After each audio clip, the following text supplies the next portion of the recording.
Vamos lá, meus irmãos, último bloco do nosso quarto dia de introdução ao Novo Testamento 1. Eu estou gastando esse tempão, irmãos, aqui falando um pouco sobre o Império Romano, sobre essa família herodiana, porque vocês percebam que a confecção do Novo Testamento foi formada sobre a influência direta e indireta desse império nessa cultura, desses governantes, principalmente da família herodiana, ou muitas vezes dos governantes romanos. E detalhe, a igreja primitiva vai continuar sendo guiada, eu diria, por Deus e pelo Espírito Santo, suprida diante de tudo, mas vai continuar caminhando debaixo desse império fortíssimo. Por que eu estou sendo assim, talvez tão enfático, irmãos? Porque no bloco anterior eu falei de João Batista, que João Batista morreu simplesmente porque foi falar uma palavra contra Herodes. E ele morre. E por que no primeiro bloco e no segundo bloco eu estou fazendo essa construção? E quando eu falei sobre que a história humana ela se repete de poder, de domínio, de conquista, que a gente vai ter que saber lidar com tudo isso, e que nós, como ministros do Evangelho, não podemos nos perder. Porque, de fato, irmãos, nós seremos tentados o tempo todo, de todas as formas, nessas frentes. Ora, vai ter um sistema de governo opressor que vai estar sobre nós, querendo que façamos certas coisas, que vai contra a palavra de Deus, e o profeta vai ter que se posicionar. Podem ver, irmãos, a vida de profeta nunca foi fácil. O verdadeiro profeta, ele sempre teve uma postura e uma mensagem que é contra a cultura. Pode ver que Jesus, ao falar dos profetas, Jesus enche a boca de orgulho e de satisfação. Os demais apóstolos, ao falar dos profetas, eles se igualam a esses profetas e eles vivem essa dimensão. Um profeta, ele vive numa sintonia diferente em qualquer contexto que ele vive. Indiferente da cultura, indiferente da prática, ele tem uma mensagem, ele tem uma vida, ele tem as renúncias, ele escolhe o que é certo, ele não se vende. É uma raça nobre, irmãos, ser um profeta. E por que eu estou falando isso, irmãos? Porque você vê que, como eu disse há pouco, a igreja ela vai ser forjada debaixo do Império Romano, debaixo desses tetrarcas, debaixo desses imperadores, e vão passar poucas e boas por eles. Podem ver que Jesus é morto num complô político entre Roma e o Sinédrio. A culpa é dos romanos? Em parte, sim, porque eles consentem com isso. Mas é mais dos judeus, que era corrompido e aliado a eles. A igreja primitiva vai sofrer demais por causa de quem? Por causa dos mesmos políticos. Aonde? Tanto em Jerusalém, quanto em qualquer outra região. Nós vamos ver que a igreja primitiva ela é perseguida, ela é massacrada, ela é jogada na arena, nos coliseus. Por quem? Pelo Império Romano. E eu digo para vocês, qual foi a postura dos nossos irmãos cristãos? Qual foi a postura dos apóstolos? Qual foi a postura daqueles profetas? Foram de homens valorosos que preferiram amar a Deus, seguir a Deus e não se dobrar nem à cultura, nem se vender à politicagem e nem se voltar ao pecado. Antes, encomendar as suas almas a Deus e morriam nos coliseus, cantando e louvando ao Rei dos Reis e Senhor dos Senhores, que é Jesus. Então, irmãos, eu estou sendo enfático porque toda a confecção do Novo Testamento vai ser nessa dinâmica. E, irmãos, lembrem-se disso. Nós somos chamados para sermos uma igreja que profetiza, uma igreja profética. E para que a gente siga o que as doutrinas dos apóstolos e dos profetas. E eu só quero lembrar que os apóstolos também, para eles serem apóstolos, eles eram profetas. Tá bom, meus irmãos? E Jesus, o nosso Salvador, só concluir essa fala, Júnior. E Jesus, o nosso Salvador, ele era rei, sumo sacerdote e profeta. Tá bom? Fala, Júnior. Não, a posição do Império Romano é uma posição política. Ele tinha uma colônia em Israel, na Palestina, que eles que produzia para eles, através de impostos. E o controle que ele tinha, para que esses impostos chegassem para Roma. Para isso, ele colocava controle através dos soldados e deu o cargo de confiança para Herodes, porque Herodes obedecia a todos a administração da Palestina, obedecia a Roma. Então, e agora, Exatamente. João Batista, ele ataca o Herodes, mas ataca os fariseus também, raça de víboras. Sim. Entendeu? Mas você pode ver que por causa a morte dele foi por causa de Herodes. Os fariseus não podiam matá-lo só porque ele Sim, claro, falou sobre raça de víbora, mas desejava matá-lo, isso não tem a dúvida. É que nem claro, os fariseus desejavam matar Jesus, mas não tinham artifício para matar Jesus, né? é. Perfil de Elias, né? É, Perfil da exatamente. pregação. Então, continuando aqui os nossos slides, meus irmãos, agora aqui a gente vai um pouco, olha só que interessante, né? Então, esse daqui, aqui, ó, reinados dos Herodes, nome, né? Herodes o Grande, 37 a 4 a.C., ele é rei, território, Judéia, Samaria, Galiléia, Pérea e Idumeia, Traconites. Período do Novo Testamento, época do nascimento de Jesus. Herodes Filipe II, que é de 4 antes de Cristo a 34 depois de Cristo, ele é o tetrarca. Ele é da Itureia e Traconites, infância de Jesus até após a sua morte e ressurreição. Herodes Antipas, que também, ó, pode ver que é contemporâneo, né? Ó, pode ver que aqui alguns deles são contemporâneos, né? Ó, ele é tetrarca, Galiléia e Pérea, infância de Jesus até após a sua morte e ressurreição. Herodes Arquelau, 4 a.C. a 6 depois de Cristo. Etinarca, Judéia e Tumeia, eu não sei se essa data está certa, tá? 6 depois de Cristo é pouco tempo, né?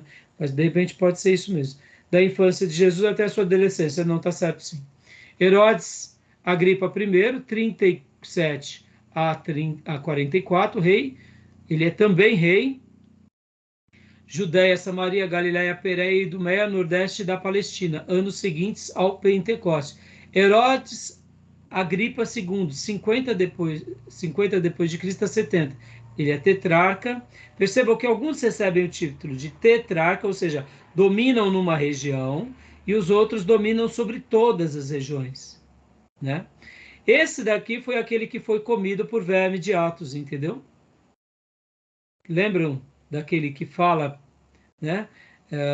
De que fala como Deus, né? Se não me falha a memória, é a Agripa I, entendeu? Foi esse aqui que Paulo foi lá e ele apelou lá? Rei Agripa? Então, eu creio que sim. Paulo? É Esse porque tem o parece que é. primeiro e tem o segundo, né? Tem o É, primeiro e tem o segundo. E tem hora, irmãos, é que nem quando a Bíblia fala, por exemplo, de Judas. Tem tanto Judas, Maria, tem tantas Maria. Então, acaba dificultando um pouco a gente. Mas fazendo uma pesquisa melhor no texto, a gente acaba identificando principalmente as áreas. Pode ver que geralmente o escritor bíblico coloca tetrarca de tal é, lugar, tal, ele identifica, né? exato. Então, Herodes Agripa II, de 50 a 70, ele era tetrarca, essa era a região que ele dominava, a época da disseminação do cristianismo aos gentios. E agora aqui vai vir algumas construções de Herodes, o Grande, porque ele realmente ele faz coisas Esse, muito importantes. Agora, olha que interessante, irmãos, aqui, ó. Fortaleza de Antônia. Ah, isso daqui dá um BO, hein? Vocês já ouviram falar sobre isso ou não? Fortaleza, De Antônia? já li. O que acontece, irmãos? Lembram que o templo de Salomão, Deus deu a planta para Davi? Na reconstrução do templo, eles tentam seguir aquele modelo com aquilo que eles têm. Quando Herodes dá essa repaginada, ele coloca aqui, irmãos, inclusive essa fortaleza de Antônia, que era nada mais, nada menos do que algo por parte dos romanos dentro do templo, ou seja, para muitos judeus, Herodes causa aqui quase que uma abominação. E de fato foi, porque ele incrementa onde não poderia. Então, na realidade, aqui era quase como se fosse uma construção romana dentro do Templo de Salomão, entendeu, irmãos? E isso causou muita revolta aos judeus.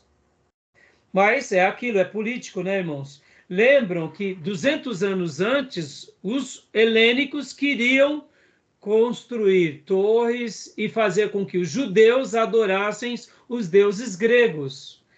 Chega depois aquele outro Etíoco Epifânio e vai além, e pratica o sacrilégio. Então perceba que o povo judeu, quando vê as atitudes de Herodes, também não fica satisfeito. Mas, de uma outra forma, as coisas pararam por aí. Aí aqui está algumas construções, né, de Herodes. Porto de Cesareia, Porto Marítimo, o teatro também, aqui também em Cesareia, o aqueduto. Irmãos, é interessante, né? Os romanos, eles eram tão fortes na questão de construção que até hoje túneis e esgotos romanos existem e estão em pleno uso. Chafariz, piscinas. Exatamente, tantas coisas. Para você ver, né, irmãos? Quando se quer fazer, se faz uma obra bem feita, né? E aqui é Massada. Aqui a gente vai depois dar uma pincelada melhor sobre essa questão de Massada. Mas essa é uma região onde seria uma construção de Herodes como se fosse uma casa de veraneio, que depois Aham. se tornou também num lugar de refúgio aos judeus. Logo depois que há a destruição do templo, os judeus vão para Massada e lá se enclausura, porque ficava no alto de uma montanha. E aí a gente vai ter a história depois sendo contada. Fica aqui, aqui é uma outra Heródio, né? Uma outra construção. Aqui é como seria essa construção de Herodes. Ele fez muitas edificações, viu, irmãos? Herodes. Tá bom? Massada, irmãos, porque os judeus eles têm essa tradição de até hoje deixarem aqui o cabelo comprido. Vocês já viram que eles têm uma trancinha? Uhum. Vocês sabem por quê? Onde está na Bíblia a trancinha? Tem a trancinha na Bíblia? Por que os judeus ortodoxos? O que acontece em Massada? Depois peguem a Aline em Israel, ou se não o próprio Rodrigo Silva, e vejam e acompanhem um vídeo sobre Massada, os detalhes de Massada. O que acontece? Logo depois que o Império Romano vê os judeus se rebelarem contra eles, vem o general Tito, destrói o templo, e os romanos devastam Jerusalém, e um grupo de judeus, é a última resistência judaica, eles estão em Massada, que é perto do Mar Morto, construído em cima de uma montanha. Então, o que acontece?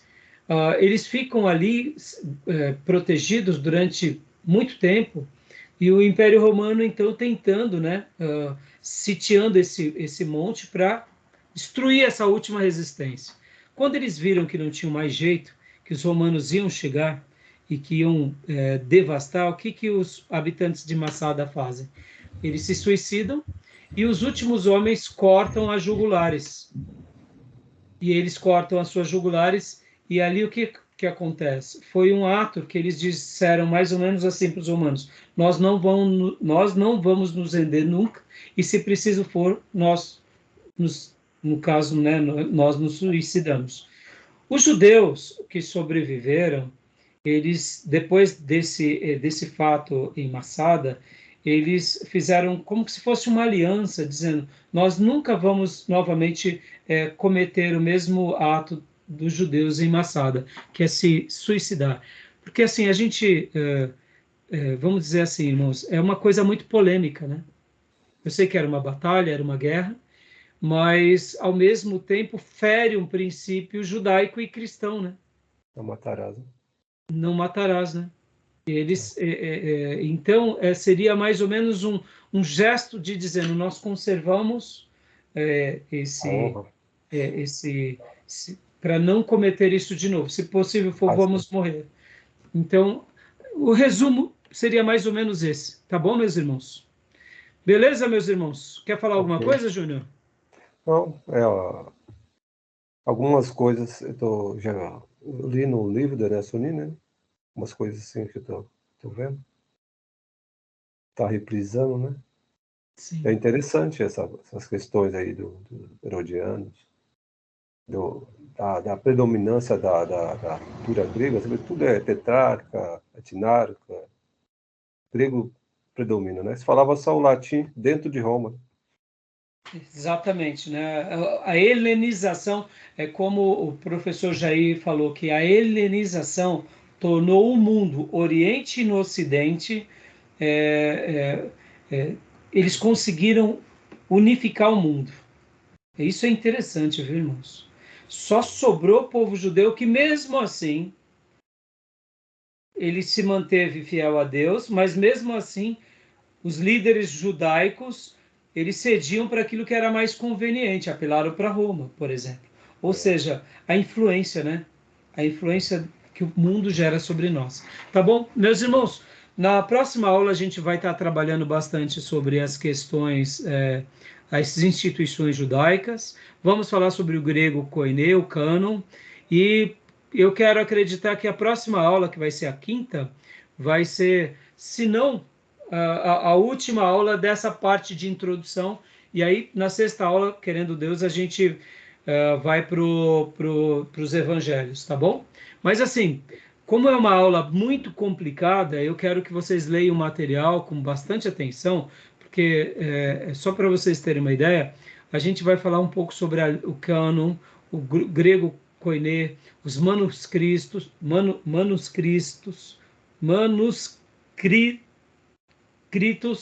é uma trava-língua, né? É, mas isso mesmo, Manuscritos.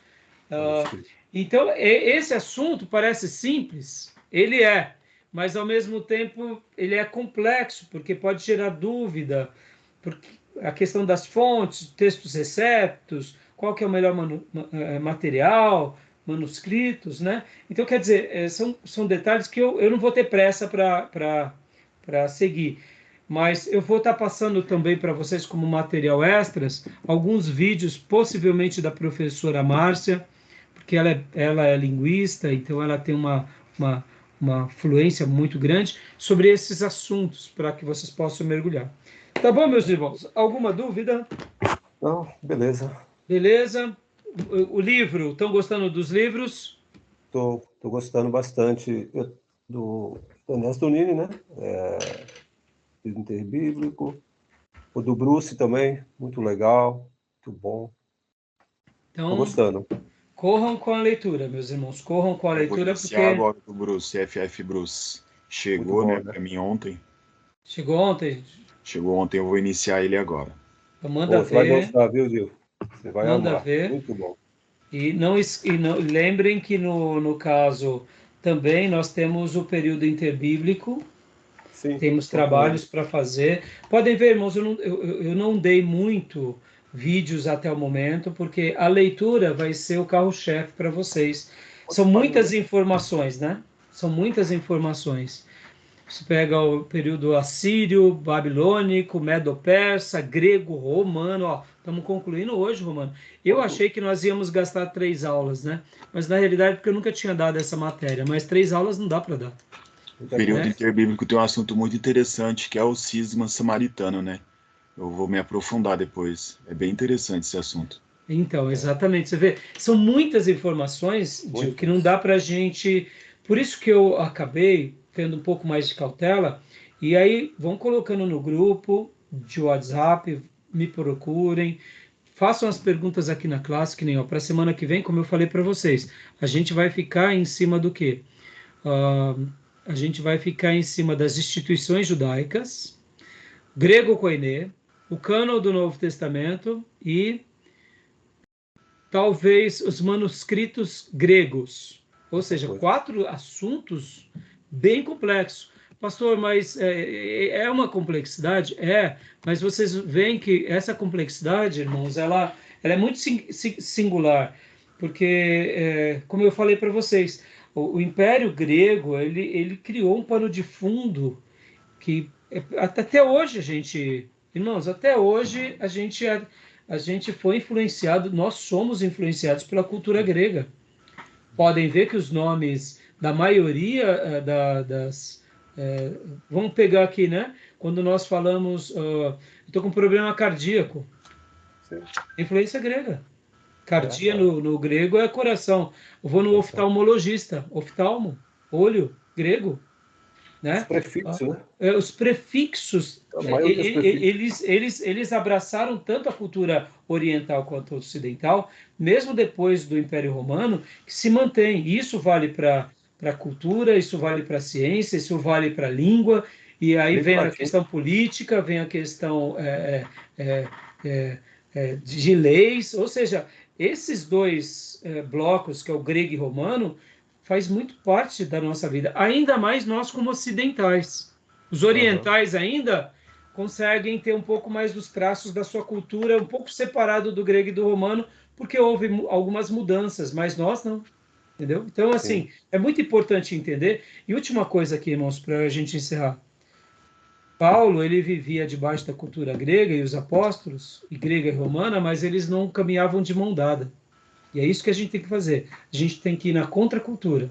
O que presta, a gente aprende, a gente ajusta. O que não presta, a gente vai na contramão. Porque essa é o nosso chamado. Tá bom, meus irmãos? Ok. Beleza, meus irmãos? Então, querendo Muito Deus, bom. até quinta-feira. Tá ok. Que Deus abençoe, meus irmãos. Alguma pergunta? Alguma dúvida? Não? Muito bom. Então, estaremos encerrando agora, então, tá bom? Que Deus abençoe. Um final de noite abençoado para todos vocês, meus irmãos. Graça e paz, gente. Graça e paz a todos os irmãos. Pena que não podia aparecer, deu um problema aqui. É, uma pena. Hoje o Júnior e a irmã Cleusa ficaram aqui só no... Então, a irmã Cleusa estava quietinha, né? Deus abençoe, meus irmãos. Amém. Um abraço, graça e paz. Graça e paz a paz. todos os irmãos.